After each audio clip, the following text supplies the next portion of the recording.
Alright, hello. So today I will be explaining probability and what are the different definitions of probability. And so I'll start out with what exactly is probability. So, probability, as I have defined it, it's a measure of the chances of occurrence of an event. And with an example, I'll take a coin toss. Suppose the coin toss can show heads and tails. So the probability that if I flip a coin, I'll get a heads, or I'll get a tails. So what are the chances of me getting a heads and tails? And so quantifying that uncertainty into a number, that is probability. That's probability. And probability, it's a very long and historically rich branch of mathematics. It started out as a way to see if there is any patterns in gambling games, and but now it is being used for more than that.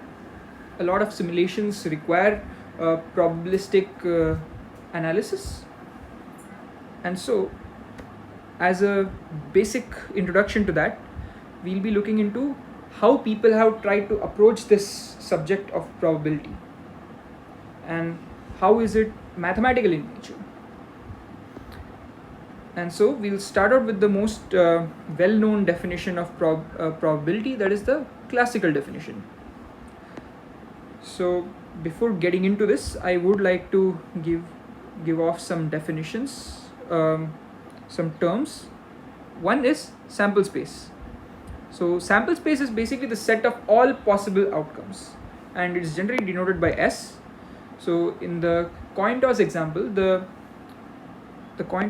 sample space was heads and tails.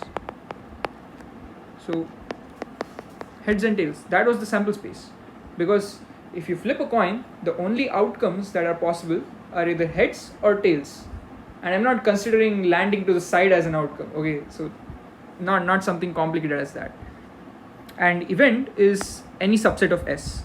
So in our coin toss example, H and T singleton sets, that is consisting of only one elements, those are two of the subsets of the sample space in that problem, and the whole sample space itself is a subset of itself, right? So if you have any set S will be a subset of itself. It won't be a proper subset, but it will be a improper subset of itself. It is contained. So next we have the classical definition. This is the classical definition of a probability. So probability is always of an event, and so the probability of A is the number of favorable outcomes, that is the outcomes in which A occurs, over the total number of outcomes, that is the size of the sample space. And A is an event, it's a subset of S, so the number of favorable outcomes will be the size of A upon, and the probability will be size of A upon size of S, and A is just any event in the experiment. So as an example, suppose a dice is thrown and we want to find the probability of a 2 or 4, and so the sample space, I have defined it here in this problem, that is 1 2 3 4 5 6, and A is 2 and 4, and so the probability of A is basically the number of favorable outcomes, that is 2 over the number of the total number of outcomes, that's 6, and so that will come out to be 1/3, and this aligns with reality. So if you throw a dice almost say 1,000 or 10,000 times, then 1/3 of those times you will find that your number is 2 or a 4, and this kind of aligns with reality. And now I'll be explaining the limitations, because this is going to be a very important way.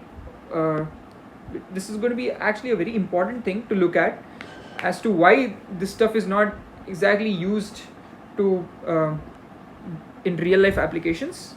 I mean, it is used as a working hypothesis. Like, you will always see people just out of the air say, okay, the half chance for this. But what is the limitation in this definition of probability? So suppose I am asking you to find the probability of sum 7 in a throw of 2 dice, and sum 7 means if you throw 2 dice, the sum of the numbers on top of those 2 dice should add up to 7. And so the first way I'm solving this is, okay, let's say the sample space is 2, 3 to 12. So basically, what are the possible sums in your experiment? That is 2, 3, 4, 5, 6, 7, 8, 9, 10, 11, 12.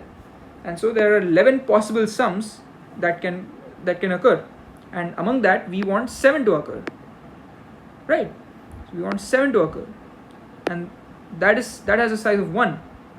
And so we have the number of favorable outcomes, that is 1, and the number of total outcomes, that is 11. So the probability should be 1 by 11, right? No, it does not align with reality. If you just throw 2 dice, you won't observe that 1 by 11th of the times it will give you a sum of 7. That's not the case. So this problem arises because all these events that you see, all the single events that you see over there, are not equally probable. They're not equally probable events. So whenever you're designing a sample space while formulating the solution, then ensure that the sample space elementary events are equally probable. So consider the second solution now. So ij, every throw can be represented as ij, I being the number on the first dice and j being the number on the second dice, and both of them can take a value from 1 to 6, and because of that we have 36 pairs that are possible. That is 6 on each dice, so 6 square 36, and the sum 7 is only possible if you get these pairs, that is 1 6 6 1 and 2 5 3 4 and the inverse of those, and we have 6 possible pairs which are favorable to us, and because of that we will see that the probability of a sum 7 is 1 by 6, and this aligns more with reality, because if you throw 2 dice let's say 1,000 times, 10,000 times, 100,000 times, you will see that 1 by 6th of the times you will get a sum 7. I mean, close to 1 by 6th of the time. It's not, now people who are going to do that experiment don't come to me and say that, okay, it's not the case that 1 by 6th of the times this sort of stuff is not happening. Close to 1 by 6 times. Okay, as you roll the dice more and more, maybe a million, billion, you will see it approach close to 1 by 6. It will never be quite 1 by 6, but close to that. And so the point I wanted to illustrate with this limitation example is that this definition is actually very limited. Only few simple problems can actually be represented as a sample space of equally likely events, equally likely single events. But this can be used as a working hypothesis in case we don't know the probabilities of these single events. So in case you are having single events which are not exactly uniformly distributed probabilities, but let's say some of the probabilities are skewed towards one particular event, one particular single event. So in that case, if you don't know those probabilities, then you can use the classical definition as a working hypothesis, but again you will have to figure out ways to actually estimate those probabilities of those events. So the class of problems that this classical definition solves is very limited, and so the next thing we are going to do in the next video is go over the frequentist based approach, and then later on we'll see the most widely used approach in probability, that's the axiomatic definition. Until then, see you.